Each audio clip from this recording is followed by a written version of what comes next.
are you prepared? Can you just tell us your story? Tell us about the No Going Back initiative that you're part of the trust. Yeah, I can go through. Yeah. Why don't you stop sharing your screen and just talk to me? Let's do it that way. Hopefully we can get the others then better prepared. But in the meantime, you and I can have an intelligent conversation about what you've actually achieved at Royal Wolverhampton, because it's a fantastic story. So what's the nub? How would you summarise what your team have been doing? So I suppose to go backwards slightly, what cardiac rehab provided pre-pandemic was early and core rehab. Pre-COVID early cardiac rehab involved the nursing team going up and giving all in-scope patients reassurance and information regarding their diagnosis, future management, including advice around core cardiac rehab. They would involve patients and carers through the sharing of information and appropriate education, as this contributes to the patient's increased knowledge of heart disease and the reduction in anxiety and depression. They would then refer identified in-scope patients to an outpatient cardiac rehab service. On the receipt of this referral, the exercise professionals would check there was no contraindications to exercise.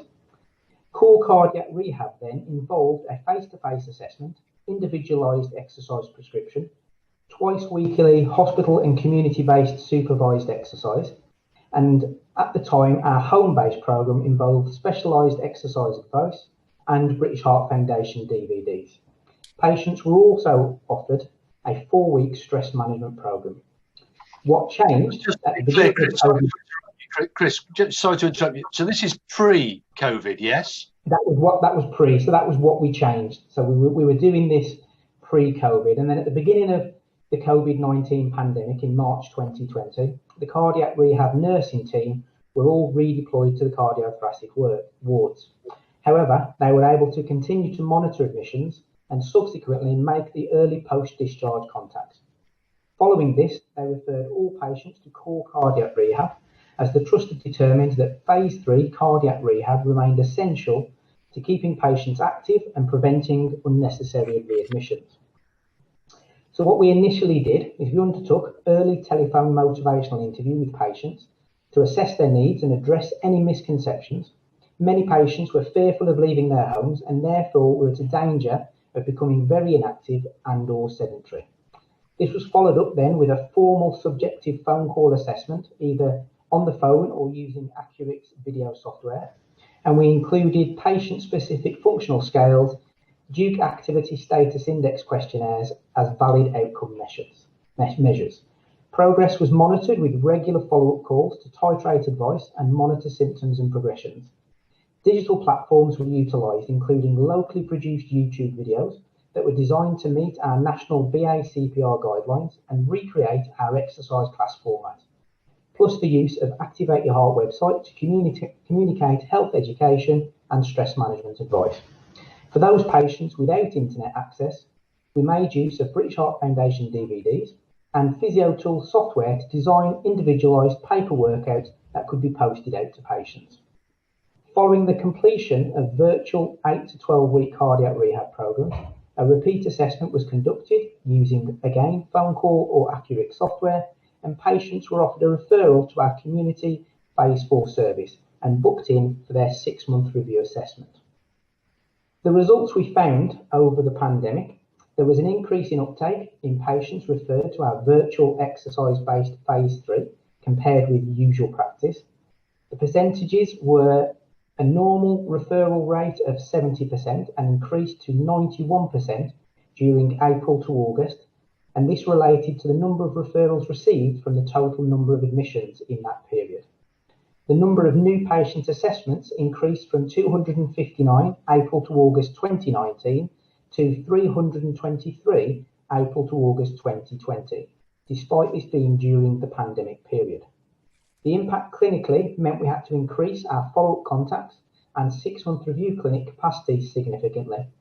The benefits of a virtual home-based cardiac rehab programme were confirmed using validated outcome measures, the Duke Activity Status Index and patient-specific functional scale. Unfortunately, we don't have comparative data for the patient-specific functional scale as it wasn't part of our usual practice. However, It's a patient-specific outcome measure designed to assess functional change. We decided to implement it as a further tool to assess improvement.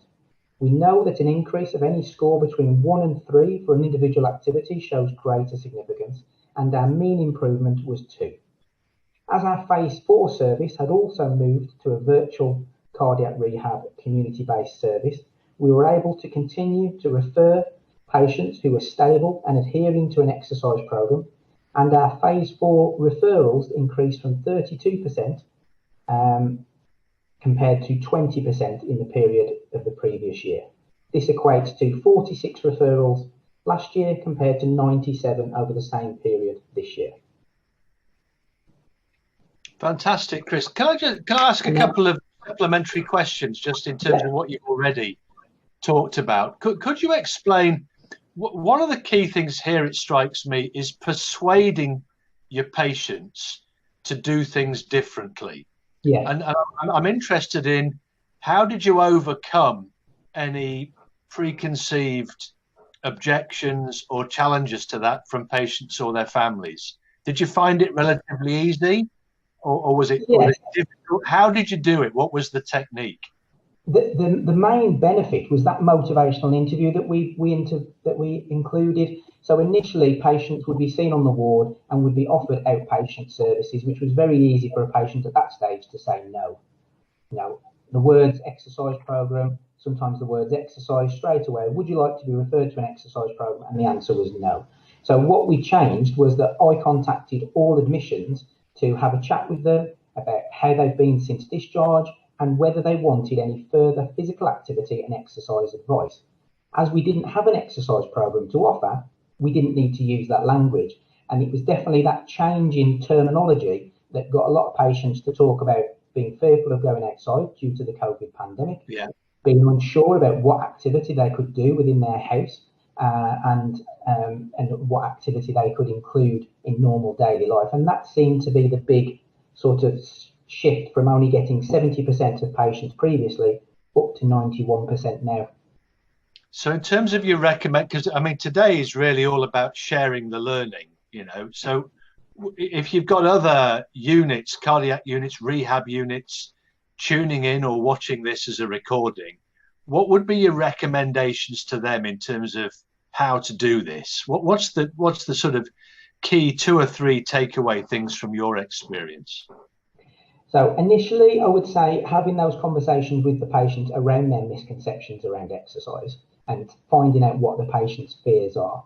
Having suitable digital software, as far as we created our own YouTube workouts and we mimicked what we would normally have provided as far as an exercise class, but we also needed to include something for the patients who didn't have internet access. And then finally, listening to feedback and seeing what patients liked, what they didn't like. And our feedback was really, really good. Because we were not seeing patients exercise, we included a follow-up phone call system. So we would ring patients every week or every 2 weeks, depending on their individual circumstances, to see how they've been getting on, titrate advice, and improve their prescription for exercise. And in terms of the outcomes that you've enjoyed, I mean, clearly it's been a success in terms of the number of patients that you've managed to engage with. What are their outcomes like? Have they improved as well?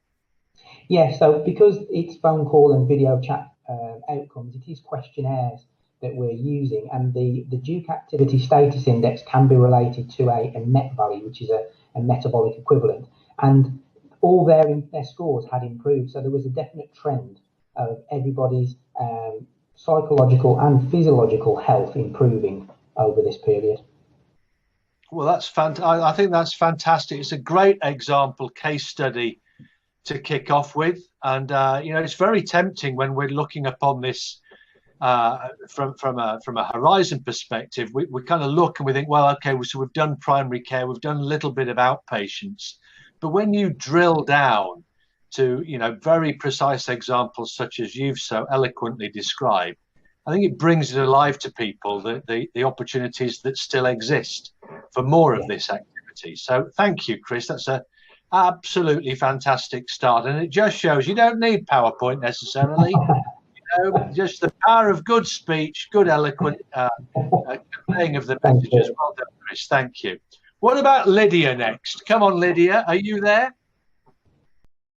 I'm here. How fantastic. Well, look, it's up to you. If you want to try to share your screen, you are welcome to have a go. I would like to try. Nothing's coming on just yet, saying share screen. Is there a panel at the bottom, Lydia? No, I'm just going into more and I'll try clicking that button. Okay. Also, Lydia, do you have your PowerPoint presentation open in the background? It is. Can you see that? Because it's open and I've shared my screen. Not currently, no. You'd need to share the screen. Just bear with. That's okay. Hold the line, caller. The other thing, Lydia, is as you've just heard with Chris, it's perfectly possible to do this the other way, you know. I know. Okay. It's not coming up, is it? Why is this not working? This is so frustrating. I suspect it's your trust firewalls that are just preventing the sort of interaction that we crave. Oh, hang on. That was a very promising Yeah. Can you see that? Well, we can see a black. Well, I can see just a very black screen. That's all. Oh, because it's not sharing it, is it? I suspect that Pip can probably see your presentation. Yeah, again, this is the difference. I can see it. John and maybe the rest of us can't. Okay, so shall I just carry on and talk to you? I think you talk to me, Lydia, and if I may, Leigh and Jodie, if you want to email me your presentation so that I can potentially open it and do the slides for you, that's fine. Do that now. My email is jwilks, JWILKS @ihm.org.uk. I'll repeat that one more time. JWILKS @ihm.org.uk. All right, and I'll have a look at my emails in a minute or two. But Lydia, back to you now. Tell us a little bit about your own case study. What are you involved with? What have your team been doing? Bring it alive for. So our service specialises in implanted cardiac devices. So this includes defibrillators, cardiac resynchronization therapy devices, pacemakers and implantable loop recorders. So these patients that have these devices implanted, they require regular reviews to ensure that they're programmed optimally and make sure that they're working correctly. So like many centres at the beginning of the pandemic, the decision was made to cancel non-urgent elective outpatient appointments. So, of course, this left us with a huge backlog of patients to be seen. Lydia, can I just interrupt for a second? Could you give me an idea of the scale? How many patients are we talking about here? Give or take. There was a backlog of, it was 900 patients. Crikey. Crikey. Yeah. I mean, that's a lot more than I was expecting. But that helps us to understand the scale of the issue. Keep going then. That's very helpful. Yeah, so we had a backlog of around about 900 patients. So we decided to start looking at how we were going to get through this backlog. So we looked at extending our working hours, but our physiologists are already working 8 till 6. It was difficult for us to organise 7-day working because a lot of our physiologists, they work across teams. So a lot of them take part in the on-call service. And of course, they've got their on-call commitments.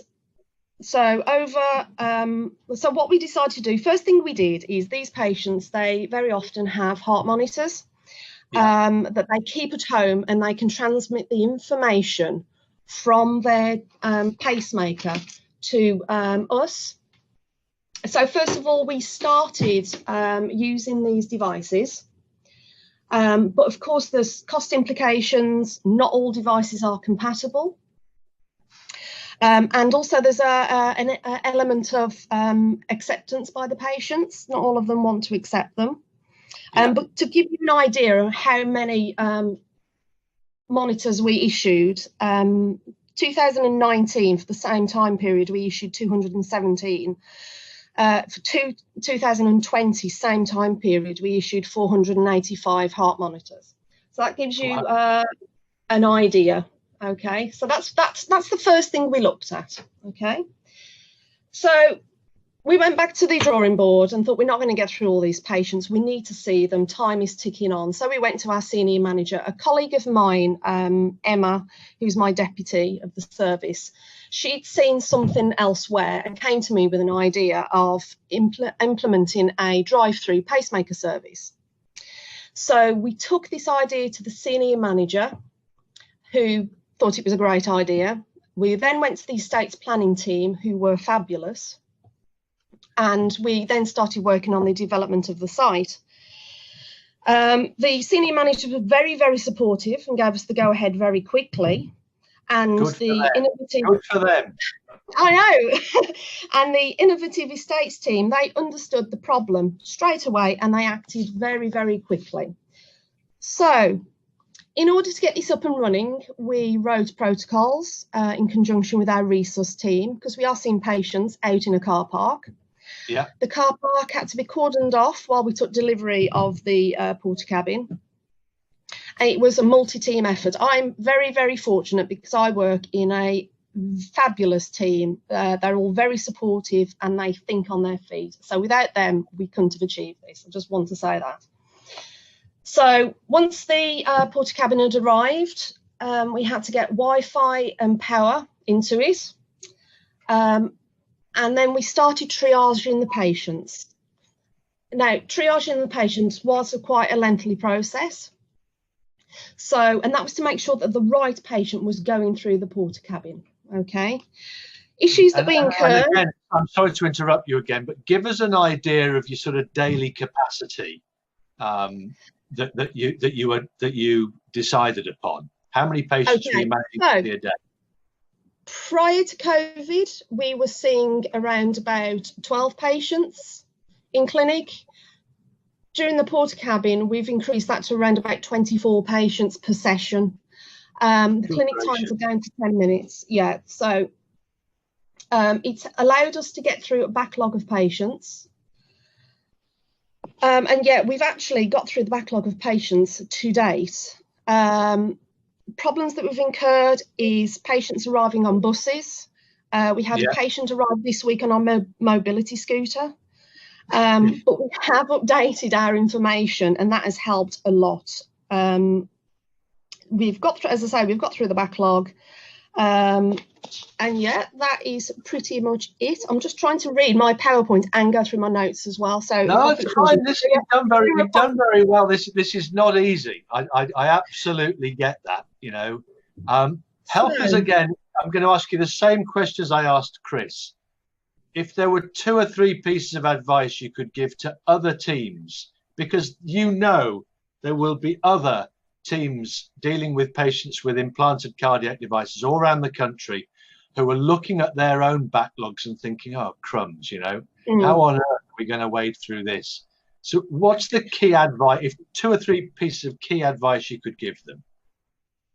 My first advice is, we've been checking pacemakers since the 70s. We've always done it this way. We don't have time to do that anymore. You've got to move on. We don't know how long COVID's going to be about. So just grab the bull by the horns and make the effort and make the move to it. Take it to your managers and sell it to them. And the third thing is to make sure all of your protocols are in place to make sure everyone is safe and covered and good to go. If you don't mind me saying, whilst they are 3 very valuable bits, I think you're selling yourself a bit short, Lydia, and your team, because it strikes me that with the enthusiasm and positivity of mind that you'd all developed, or rather without that, this couldn't have got going. You know, you had to change a lot of mindsets.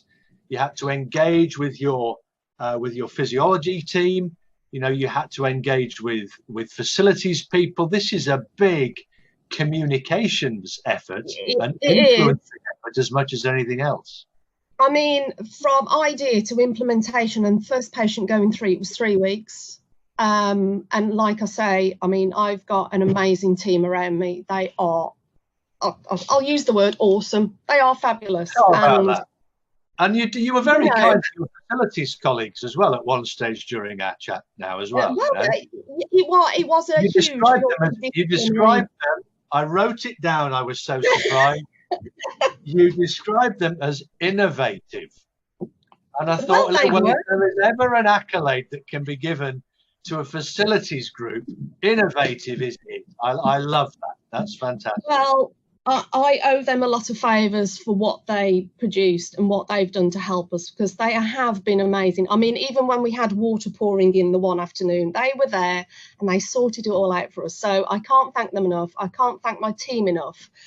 You know, we've got through the first phase, we can get through the second. Well, I just think it's a great story that you've painted. And honestly, maybe I'm lucky. Maybe I can visualise through the spoken word. But I've been privileged enough to visit the Royal Wolverhampton site on several occasions. But I can absolutely envisage the absolute the fierce energy that you're putting into it in your porter cabin, and the absolute team buy-in that you've achieved. So well done. Fantastic. Thank you. I'm just sorry you couldn't see my presentation and the video at the beginning. I'm disappointed, and it's thrown me off my tilt a little bit. But there we go. You did great, Lydia. You did great. And all you've got to do, look, all of you have got to do is go and see your IT colleagues and apply the same persuasive influence to them as you've managed with your facilities and so on. You know. There we go. I'll try. All right, so now we've got Leigh and Jodie. Leigh and Jodie, are you there? Yes, we're here. You okay? We're marvellous. Thank you very much. Look, we're really chuffed that you two can come along. You are community matrons, and your innovation includes total community service reconfiguration, I understand. Yes, there's not just one thing. We've literally been doing all sorts and moving at quite a pace, and we wanted to try and capture that within our presentation to give you a snapshot of what we've been doing very quickly to try and improve our services and deliver a service to our patients. Go on, let's hear it. Okay. Oh, 1 second. Let's see if I can get you. I've got your PowerPoint presentation here. So I'm just opening it up. It is one of the world's giant files. In fact, yes, it is the world's most giant file, as far as I can tell.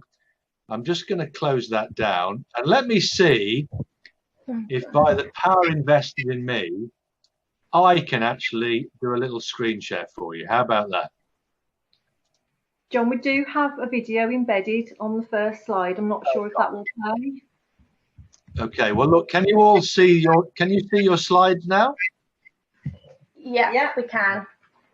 Well, if you just say next slide, John, and I'll click through as we go, all right? So on the first slide, there's actually our no going back video. So you want to play that? Or... That's not come across, so don't worry about that. Don't worry about it. Not to worry then. We'll or you can do a short I don't know. That's fine. We'll just go on to representation if you like. Yeah, that's fine, John. So as Leigh, don't worry about it. As Leigh briefly, if you go into the first slide for us, slide 2, that would be great. Thank you. That one. So as Leigh, that's perfect. So as Leigh mentioned, we want to try and capture or share with you some of the innovations and changes that we implemented at pace really throughout the year, and just a bit of background really to our services. So we started going through a community transformation model throughout the whole of last year. So we had our concepts and our ambitions already set out, but what COVID did was help to facilitate that. And I think that's one of the things actually as a team and as services that we're really thankful for, in a way, that it actually helped us to move things forward. So what we actually managed to do is to redesign some of our teams and restructure some of the nursing services to be able to meet the demand throughout COVID. And obviously to prioritise those patients that were most in need in the community setting. Got it. Jon, okay. Understood. Forward, yeah. That's kind of the background. If you want me to go on to a next slide, just say so. Okay, that's fine. So that's obviously the background of where we are and what what our ambitions were throughout COVID. And can I just ask a clarification question? Help me understand the scale of this. How many people are we talking about, give or take? Okay, so our services, so we have around 360 staff across our community teams, and we cover a population of about 275,000 people in Wolverhampton. So yeah, quite a large scale. We've got 6 primary care networks that we work with across primary care, and we're trying to wrap services around those teams also. And within the community portfolio, we have a whole array of teams. So going from district nurses to a rapid response team, anticoagulation, phlebotomy, intermediate care, which is nursing and therapy led. So yeah, a whole array of different teams with different demands. Wow, wow, that's quite something, you know. Yeah, it's quite vast, and you know the prioritisation was very different for each of those services. And you know our biggest, I guess, ambition throughout was to keep people safe at home. We very much worked towards avoiding hospital admission during that time, of course, yeah. And obviously facilitating discharge from hospital as swiftly as we possibly could. You know, to not only protect and support our acute inpatient setting, but primary care and care homes as well. Fantastic. So that's okay. If we go on to the next slide, we can go into maybe a little more detail. Okay, so with our digital technology, as Jodie said, we had to look at new ways of working and trying to make the lives of the nurses easier as well, whilst going out there in very challenging and unprecedented times. So we looked at a new caseload management software for allocation. So this is a software that's live. We can add to it, change it, basically update it on the go, whereas our alternative system prior to that, you couldn't do that. It helped improve our allocation. So it was making sure that we got the best out of our workforce. So we had more patient-facing contact than we did with our previous allocation tool, which sent us all over Wolverhampton sometimes. So you just weren't getting the best out of the workforose. So can I just be clear for people who may be listening to this who don't quite understand? But as Leigh has just pointed out, you've got 300 and odd staff across a 250,000 population. You know, you have to be able to prioritize and allocate key staff to priority patients to make sure that you're not overwhelmed. Is that basically what this software does for you? Yes, and at a glance, it shows us where our dependency is as well. So at a glance, I could see which teams got the most dependency of patients or complex patients, and you can kind of like maximise your workforce around that, which is the idea. I mean, we're still in the early days of that because we only actually started it in April with COVID and things. So it's enhancing as the months go on, and we're making it work better for us. But it's a live caseload. So from a caseload management and making sure we're getting the best out of our workforce and making sure patients are getting the services that they require, it's a really good tool to have. It also logs our contacts. So initially staff were having to write this down on a paper form.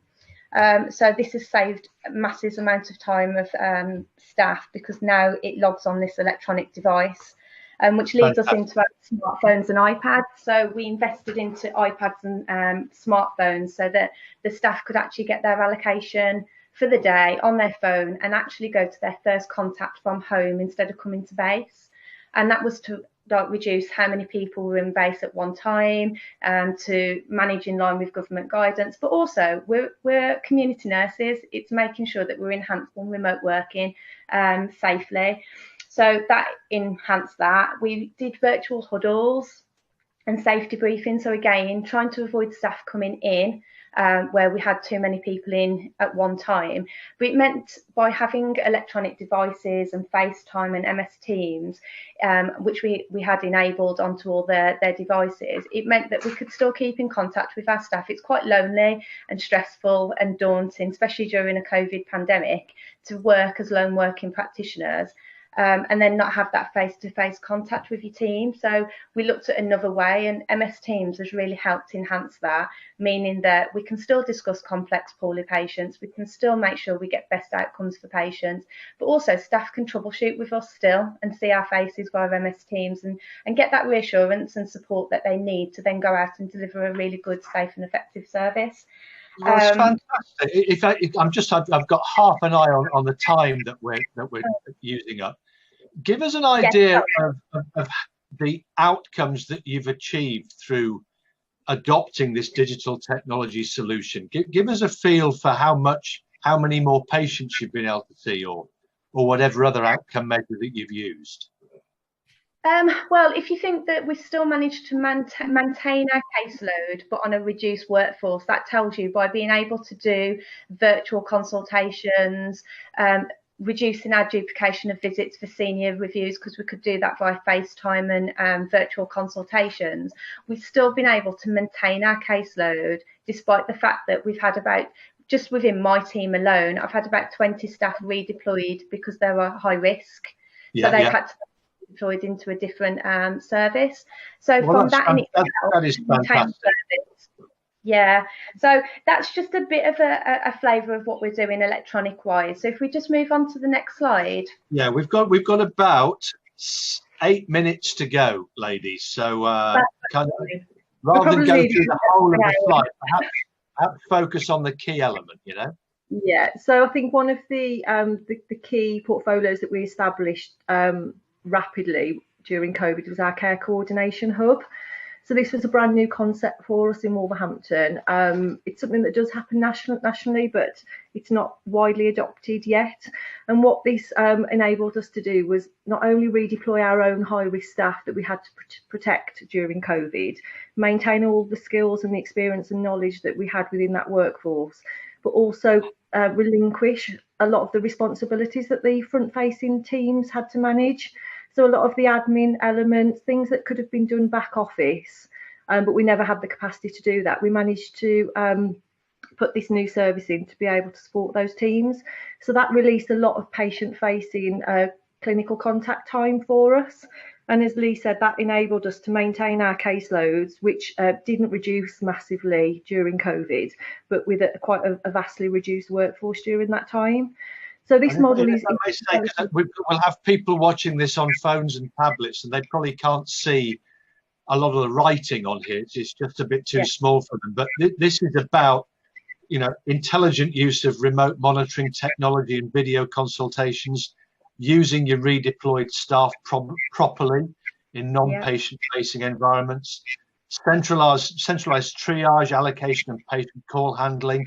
You know, there's a load of different initiatives, and I'm loving the check and chat and befriending services that you've got going on through this as well. Yeah, so that's really quite important, because we recognised that we had a cohort of patients that probably weren't our highest risk in terms of needing face-to-face contact at that time, but they were really socially vulnerable.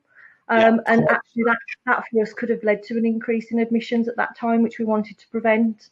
So we implemented these safe and well checks and our befriending services to those patients that we knew contacted our call handling service quite regularly just because they wanted to chat. So we didn't want to lose an element of contact with them, but also safe and well checks for care homes, because we had to reduce the footfall through care, residential and nursing homes during that time, but we didn't want to lose that contact, and we wanted a method for them to escalate to us. Perfect. So this was quite an important social intervention, actually, that we thought was really important at that time. And I think what's really important in relation to outcomes is that the long-term condition patients who were regarded as our lower risk priority, or a lower risk priority at that time, actually we didn't have any admissions from that cohort during COVID. Goodness me. So even though we removed our face-to-face contact with them by having the safe and well checks and that virtual and remote contact through our hub. None of them ended up being admitted to hospital. Well, that's a fantastic story. I mean, it's not a story, is it? It's fact. You know, that's a fantastic accomplishment, I should have said. We've got about 4 minutes left, ladies. Can I move on to the next slide? Yes, of course. Yes, on to the next slide. So community plan care, our district nursing team. So that's our biggest portfolio within community, and it was very much business as usual for us to keep patients at home, safe, and not hitting our acute hospital. So we looked at a prioritisation process for all our referrals to make sure that all our high risk, vulnerable, complex patients were getting seen first and they were a priority. And it also gave Care Coordination Hub a bit of an idea of who to prioritise with the sea of referrals that we were getting. We also used that for our allocations as well for our senior teams that were allocating the visits daily, because it can become quite overwhelming when you've got hundreds of patients that need a visit, a very small workforce because we've had to redeploy people, and we're still trying to maintain a safe and effective service. So we initiated this RAG-rated traffic light system just to give them some assurances on how best to prioritise our caseload to make sure the patients that needed to be seen were being seen safely. I'm sorry to interrupt. It's quite awkward because I can't see you, you can't see me, and so on. But is this something that is an automated, digitalised system, or is it a manual process that you're going through?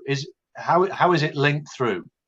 It will be digital, but at the moment it was just an aid memoir for something. It was something that we knocked up with a little bit of detail on to advise on who hits each category. Your red being your really high risk patients, complex, need a visit, can't unallocate them or reschedule. Your moderate, and then which is your amber, and then your low level patients that we looked at self-care, carers supporting, care homes picking up low level stuff.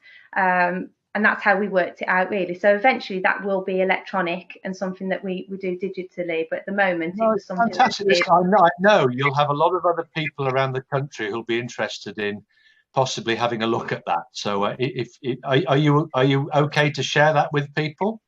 Yes, of course, yeah.